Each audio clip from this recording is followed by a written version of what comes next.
Praise the Lord, children. Praise be to God for giving us a wonderful day. So we have been listening in the last few weeks the lessons. So we have learned many lessons. So I hope you all are being enriched through the word of God and through those stories, and you are being trying to learn to grow into God's work. Okay. Thank you, God, for giving such a beautiful time. So today we are going to have another lesson about Moses, how he was being born. We have seen in the last lesson. Now we are going to see about how God has worked through him. So let's start this with the prayer and then with the song. Thank you, Jesus, for giving us the good lesson. And Lord Jesus, teach us, guide us, and lead us, and help us, Lord, in the singing and even in the lesson. And through this, many children be blessed, O Lord. Thank you, Jesus. This small prayer I offer in the name of my Lord and Savior, Jesus Christ. Amen. We'll start the song. सेनाओं का यहोवा हमारे संग संग है, याकूब का परमेश्वर हमारा ऊंचा गढ़ है। सेनाओं का यहोवा हमारे संग संग है, याकूब का परमेश्वर हमारा ऊंचा गढ़ है। जिसने आकाश बनाया, जिसने पृथ्वी बनाई, जिसने आकाश बनाया, जिसने पृथ्वी बनाई, जो सर्वशक्तिमान प्रभु है, वो यहोवा हमारे संग संग है। जो सर्वशक्तिमान प्रभु है, वो यहोवा हमारे संग संग है। सेनाओं का यहोवा हमारे संग संग है, याकूब का परमेश्वर हमारा ऊंचा गढ़ है। सेनाओं का यहोवा हमारे संग संग है, याकूब का परमेश्वर हमारा ऊंचा गढ़ है। समुद्र को जिसने डुबागा, जंगल में मार को निकाला। समुद्र को जिसने डुबागा, जंगल में मार को निकाला। जो वायदा को करता है पूरा, वो यहोवा हमारे संग संग है। जो वायदा को करता है पूरा, वो यहोवा हमारे संग संग है। सेनाओं का यहोवा हमारे संग संग है, याकूब का परमेश्वर हमारा ऊंचा गढ़ है। सेनाओं का यहोवा हमारे संग संग है, याकूब का परमेश्वर हमारा ऊंचा गढ़ है। Okay. We have seen in the last lesson how God has chosen Moses and how he was being born and brought up, and through him God want to show many wonderful works and want to bring the children of Israel out of Egypt. So to bring them out, God said that take your rod and go with your brother Aaron and then speak the things whatever I am telling.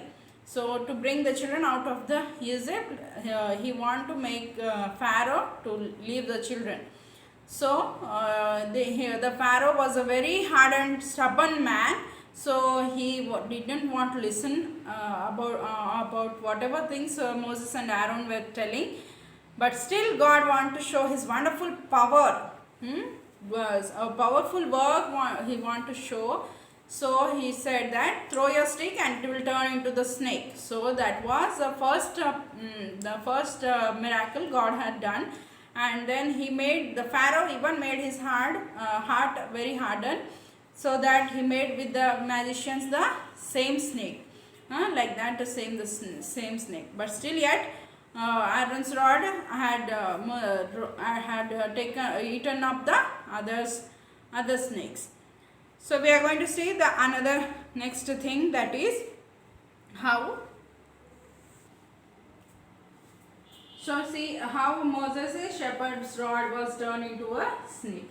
So now the next one.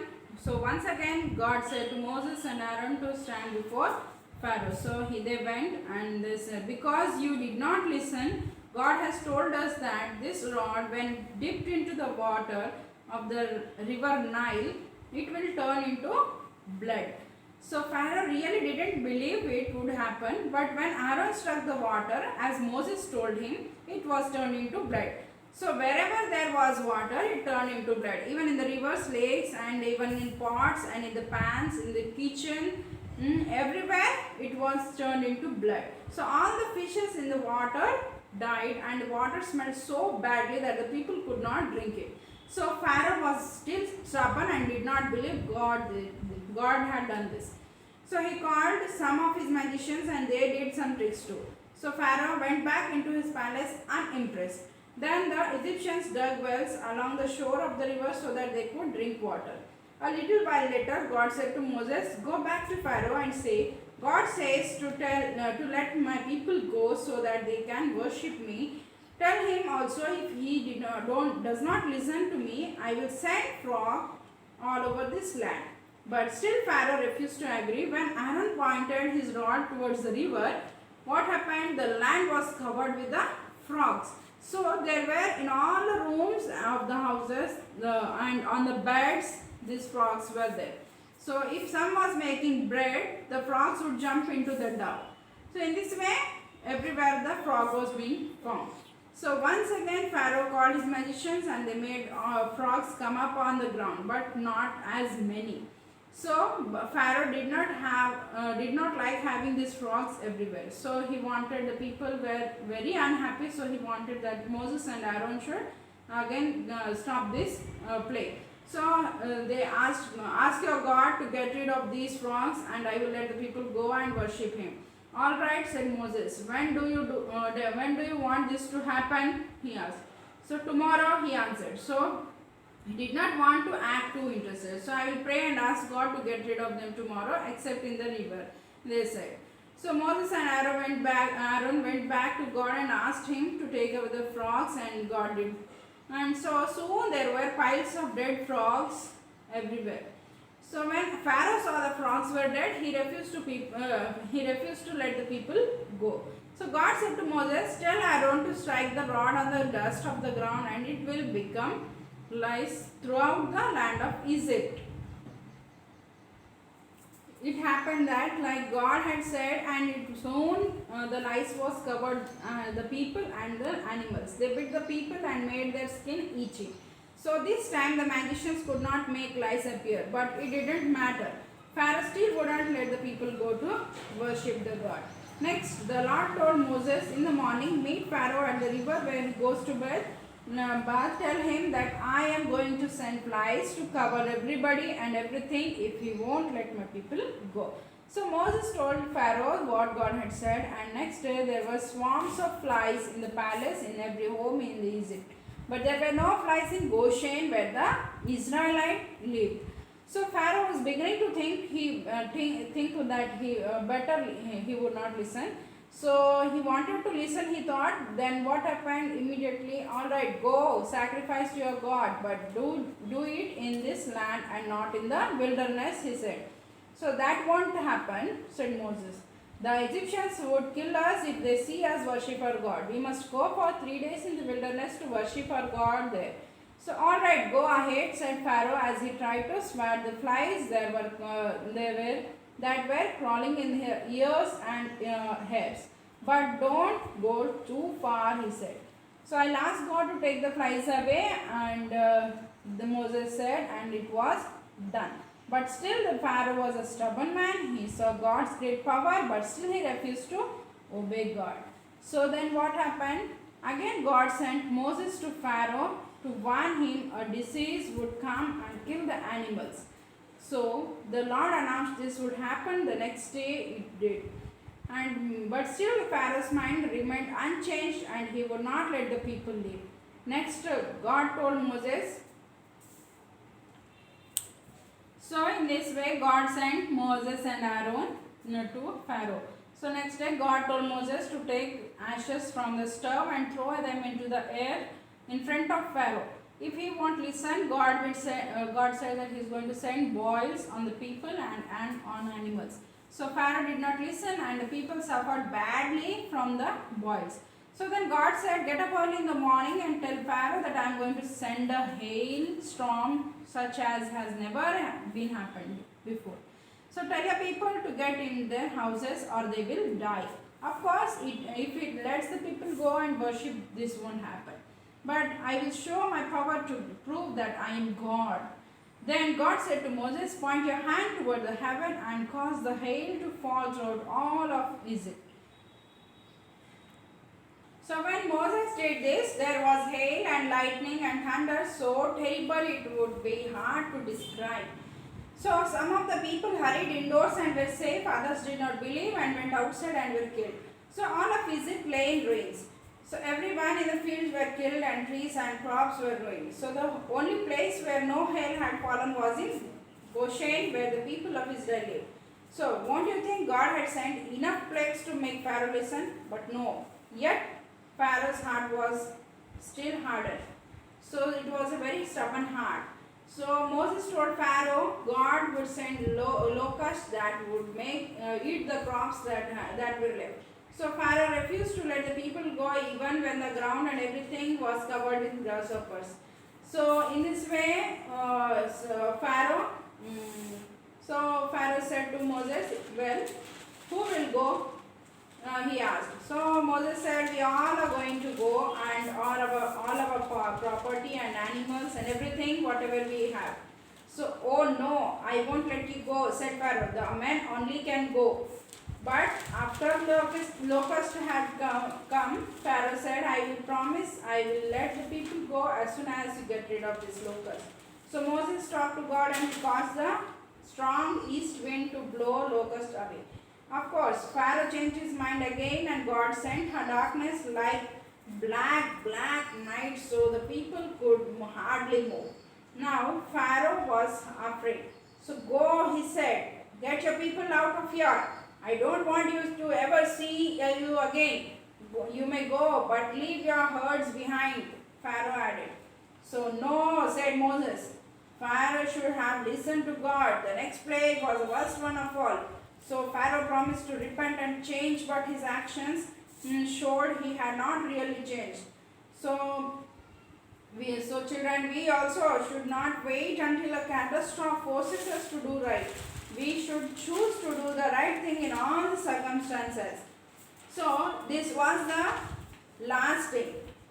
It was the last day that the Hebrews would be in the Egypt. So although it was a very happy day, many fathers, mothers were worried. So Moses said the angel of the death would come and smite the firstborn of every Egyptian family.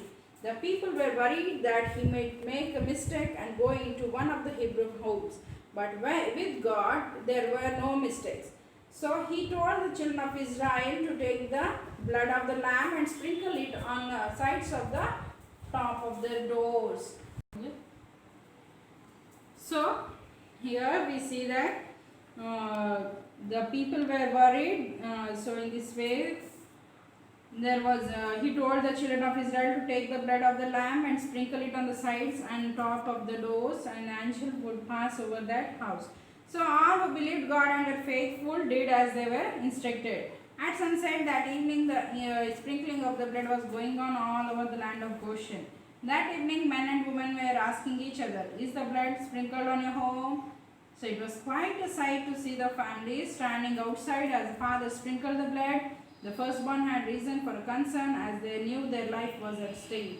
So perhaps the firstborn child was holding the basin for the father.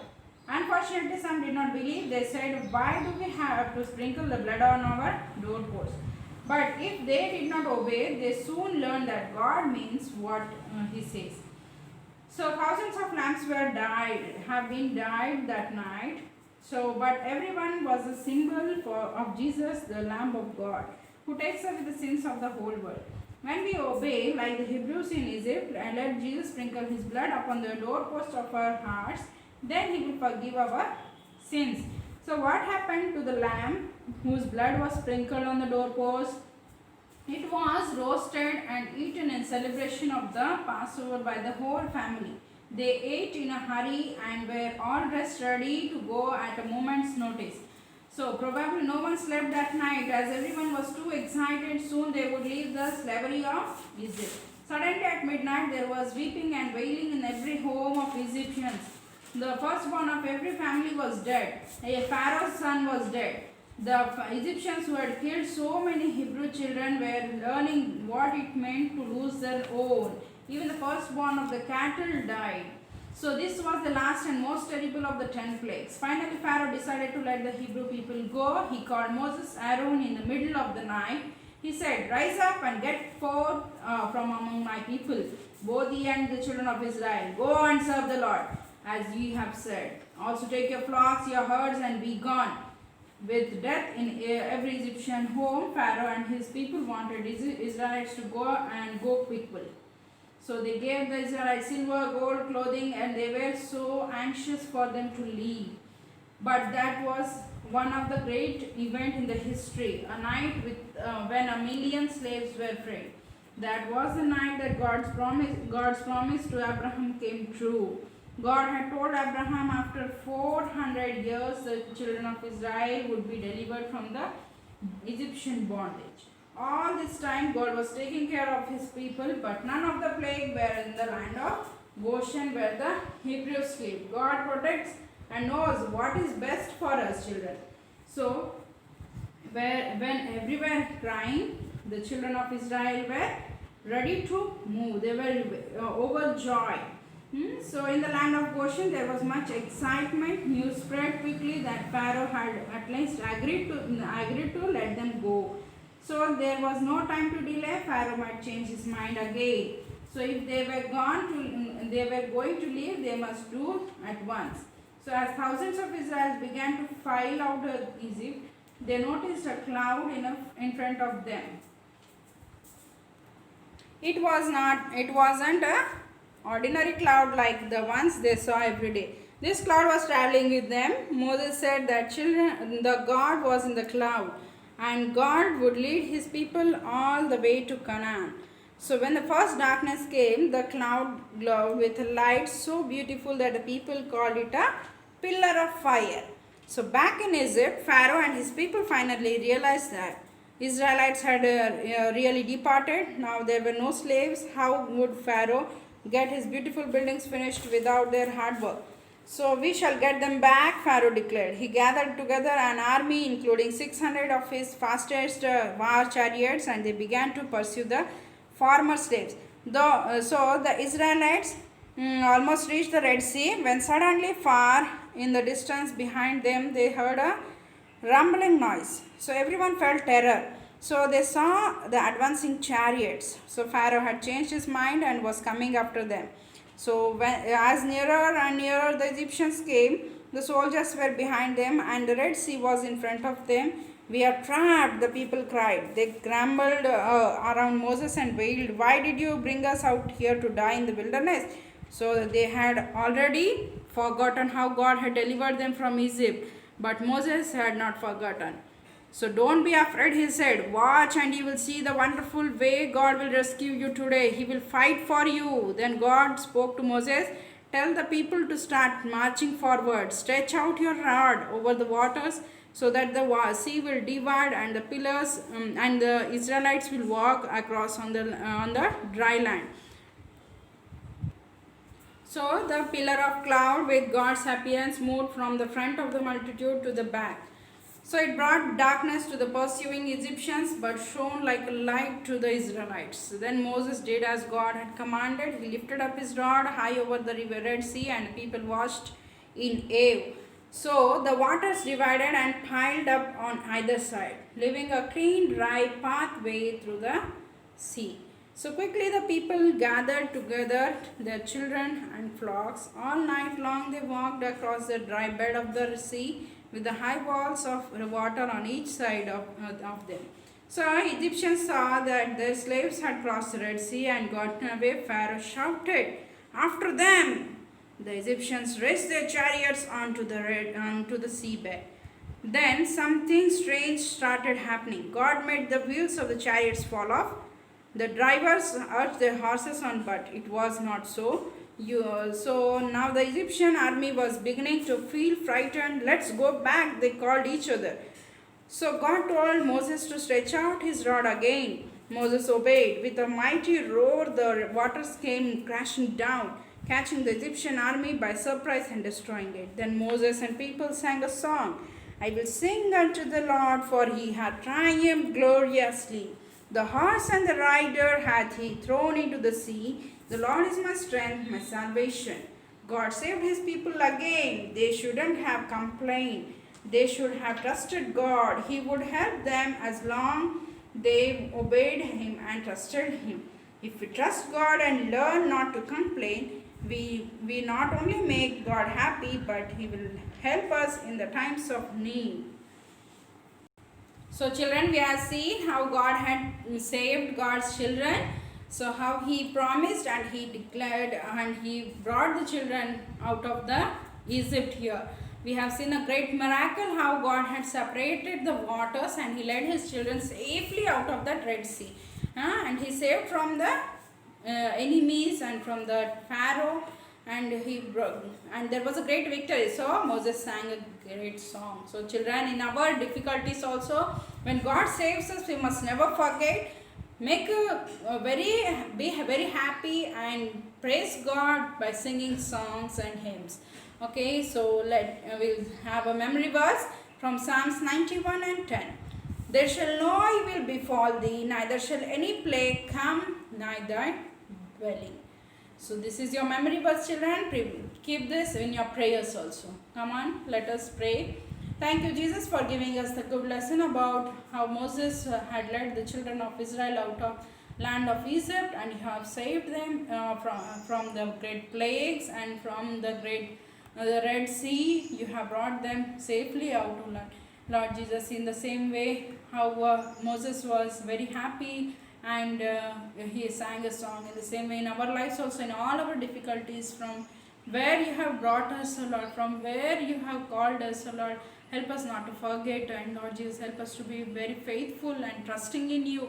Lord Jesus, you are the only one who can deliver us from all the evil and from all the difficulties. So Lord, bless us and help us, and let we be following thee in all the days of our lives, O Lord. Bless us. Once again, we offer this prayer in the name of my Lord and Savior, Jesus Christ. Amen. Praise the Lord, children.